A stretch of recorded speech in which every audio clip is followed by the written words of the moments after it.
मरणासन व्यक्ति के लिए कल्याणकारी कर्म। सबसे पहले भूमि को गोबर से तोपना चाहिए।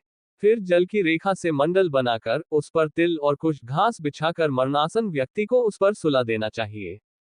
उसके मून में पंचरत्न स्वर्ण आदि डालने से सब पापों को जलाकर मुक्त कर देता है। भूत प्रेत आत्माएं और यम के दूत अपवित्र स्थान और जमीन के ऊपर रखी चारपाई से मृत शरीर में प्रवेश करते हैं। उसके मून में गंगा जल डालना चाहिए अथवा तुलसी का पत्ता रखना चाहिए।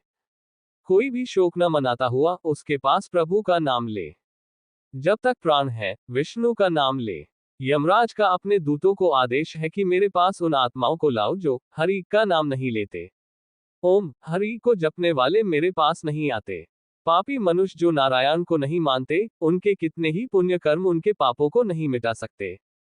हे गरुड़, जाने या अनजाने में मनुष्य जो भी पाप करते हैं, उन पापों की शुद्धि के लिए उन्हें प्रायश्चित करना चाहिए। शास्त्रों में दशविधि स्नान, चंद्रायना व्रत, गौदान आदि का लेख किया गया है। यदि मनुष्य उनमें क्षमता के कारण सफल न हो रहा हो तो कम से कम चौथाई प्रायश्चित अवश्य करना चाहिए। तत्पश्चात 10 महादान गौ, भूमि, तिल, स्वर्ण, घी, वस्त्र, गुड़, रजत, लवण इनका दान करना चाहिए। ये पाप की शुद्धि के लिए पवित्रता में एक से एक बढ़कर है। यमद्वार पर पहुंचने के जो मार्ग बताए गए हैं वह अत्यंत दुर्गंधिक, मवाद, रकेत आदि से परिव्याप्त है। अतः उस मार्ग में स्थित वैतरणी नदी को पार करने के लिए वैतरणी गौ जो गौ सर्वांग में काली हो और जिसके थन भी काले हो का दान करने चाहिए। ये सब उत्तम प्रकृति वाले ब्राह्मण को देना चाहिए। पद दान का महत्व। छत्र, जूता, वस्त्र, अंगूठी, कमंडलू, आसन, पात्र और भोजन पदार्थ, यह 8 प्रकार के पद दान है। तिल पात्र, घृत पात्र, शैया तथा और जो अपने को इष्ट हो देना चाहिए। हे पक्षी राज, इस पृथ्वी पर जिसने पाप का प्रायश्चित कर लिया है, सब प्रकार के दान भी दे चुका है, वैतरणी गौ तथा अष्ट दान कर चुका है। जो तिल से पूर्ण पात्र, घी से भरा पात्र, शैया दान और विधिवत पद दान करता है, वह नरक रूपी गर्भ में नहीं आता, अर्थात उसका पुनर्जन्म नहीं होता।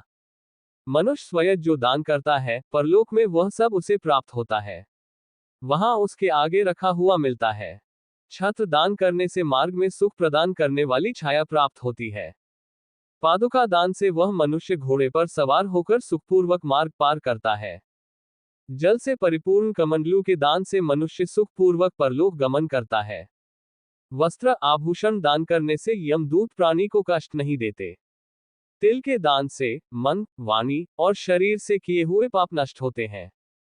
सभी साधनों से युक्त शैया दान से स्वर्ग लोक में 60,000 वर्ष तक इंद्र लोक के भोग भोगता है।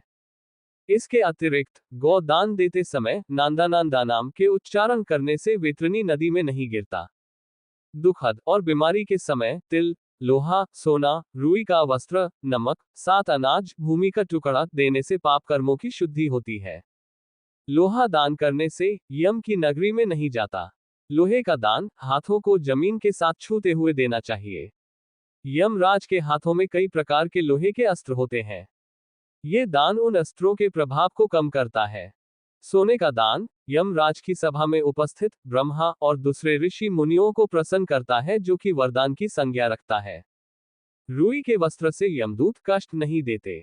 7 अनाजों के दान से यम द्वारों पर तैनात कर्मचारी आनंदित होते हैं। भूमि के टुकड़े पर जिस पर फसल हो देने से इंद्रलोक की प्राप्ति होती है। पूरे होश में रहते हुए एक गौ का दान बीमार अवस्था में 100 और मरणासन के समय 1000 गौ दान करने के बराबर है। एक गौ केवल एक जन को ही दी जानी चाहिए। वह यदि इस गौ को बेचता है या किसी दूसरे के साथ इसका बंटवारा करता है तो उसका परिवार 7 पीढ़ियों तक पीड़ित रहता है। गौ दान करने की विधि। काली या भूरी गौ के सींगों पर सोने का पत्र और पैरों में चांदी पहनाएं। इसका दूध पीतल के बर्तन में निकालें। गौ के ऊपर काले कपड़े का 2 चटाई डालें। दूध वाले बर्तन को ढककर रुई के ऊपर रखें।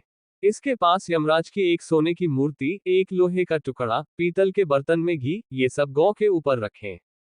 गन्ने की पौड़ियों से रेशम की डोर से बंधा एक फट्टा बनाकर धरती में एक गड्ढा बनाकर पानी से भरें और फट्टा को इसमें रखें। गौ की पूंछ पकड़कर पैर फट्टा पर रखकर ब्राह्मण को दान दक्षिणा नमस्कार करके मंत्र का उच्चारण करते हुए भगवान विष्णु से नम्र प्रार्थना करें कि हे प्रभु, आप सब प्राणियों के दाता, रक्षक और कल्याणकारी हैं। आपके चरणों में यह उपहार भेंट करता हुआ वेतारनी नदी को नमस्कार करता हूँ। हे गौ माता, आप देवी शक्ति के रूप में मेरे पापों का खंडन करें।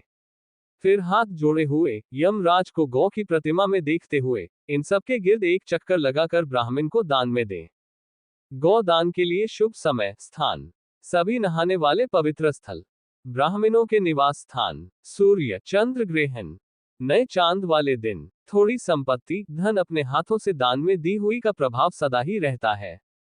धन संपत्ति पत्नी परिवार सब विनाश होने वाले हैं, इसलिए पुण्य कर्मों को संचित करो। पुण्य दान छोटे बड़े से मेरे को कोई फर्क नहीं पड़ता। लालच के कारण जो पापी लोग बीमारियों में पुण्य दान नहीं करते वह सदा दुखी ही रहते हैं। पुत्र पौत्र भाई बंधु मित्र जो मरणासन व्यक्ति के लिए दान पुण्य नहीं करते उन्हें ब्राह्मण हत्या का पाप लगता है। इन बताए गए सभी प्रकार के दानों में प्राणी की श्रद्धा और अश्रद्धा से आई हुई दान की अधिकता और कमी के कारण उसके फल में श्रेष्ठता और लघुता आती है। भूमि पर बने इस मंडल में ब्रह्मा विष्णु रुद्र लक्ष्मी तथा अग्नि देवता विराजमान हो जाते हैं। अतः मंडल का निर्माण अवश्य करना चाहिए। मंडलविहीन भूमि पर प्राणत्याग करने पर उसे अन्य योनि नहीं प्राप्त होती। उसकी जीव आत्मा वायु के साथ भटकती रहती है। तिल मेरे पसीने से उत्पन्न हुए हैं। इसका प्रयोग करने पर असुर दानव दैत्य भाग जाते हैं। एक ही तिल का दाना स्वर्ण के 32 सेर तिल के बराबर है। कुश मेरे शरीर के रोमों से उत्पन्न हुए हैं। कुश के मूल में ब्रह्मा, मध्य में विष्णु तथा अग्रभाग में शिव को जानना चाहिए। इसलिए देवताओं की तृप्ति के लिए मुख्य रूप से कुश को और पितरों की तृप्ति के लिए तिल का महत्व है। हे पक्षी श्रेष्ठ, विष्णु एकादशी व्रत, गीता, तुलसी, ब्राह्मण और गौ ये 6 दुर्गम आसार संसार में लोगों को मुक्ति प्रदान करने के साधन हैं। अंतिम सांसों में ओ गंगा भागवत गीता के श्लोक अथवा हरि का नाम जपने से मंगलकारी होता है। मृत्यु काल में मरणासन के दोनों हाथों में कुश रखना चाहिए, इससे प्राणी विष्णु लोक को प्राप्त होता है। लाव नारस पितरों को प्रिय होता है अथवा स्वर्ग प्रदान करता है। उसके समीप तुलसी का पेड़, शालग्राम की शिल्ला सभी पापों को नष्ट करती है, भी लाकर रखें। जिस घर में तुलसी स्थल बनाकर तुलसी की पूजा होती है वह एक पवित्र नहाने का स्थान माना जाता है और यम के दूत वहां नहीं आते। इसके बाद यथा विधान सूतकों का पाठ करना चाहिए। ऐसा करने से मृत्यु मुक्तिदायक होती है। शोक न मनाते पुत्र को सर मुंडवा कर नए वस्त्र धारण कर अपने प्रियजनों के साथ लाश को नहलाना चाहिए। इसके बाद मरे हुए व्यक्ति के शरीरगत विभिन्न स्थानों में मुख, नाक के छिद्र, नेत्र, कान, लिंग, ब्रह्मांड पर सोने की शालाखें रखें। उसके शव को 2 वस्त्रों से आच्छादित करके कुमकुम और अक्षत से पूजन करना चाहिए। घर की बहुरानी और दूसरों को लाश की गिर्द चक्कर लगाकर उसे पूजन चाहिए और मरण स्थल पर चावल की खीर लाई अर्पित करना चाहिए। ऐसा करने से धरती माता और दिव्य शक्तियां प्रसन्न होती हैं।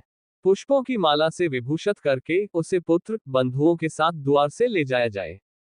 उस समय पुत्र को मरे हुए पिता के शव को कंधे पर रखकर स्वयं ले जाना चाहिए। यदि मनुष्य को मोक्ष न मिलता हो तो पुत्र नरक से उसका उद्धार कर देता है। जो पुत्र लाश को कंधा देता है उसे हर कदम पर अश्वमेघ यज्ञ का फल मिलता है।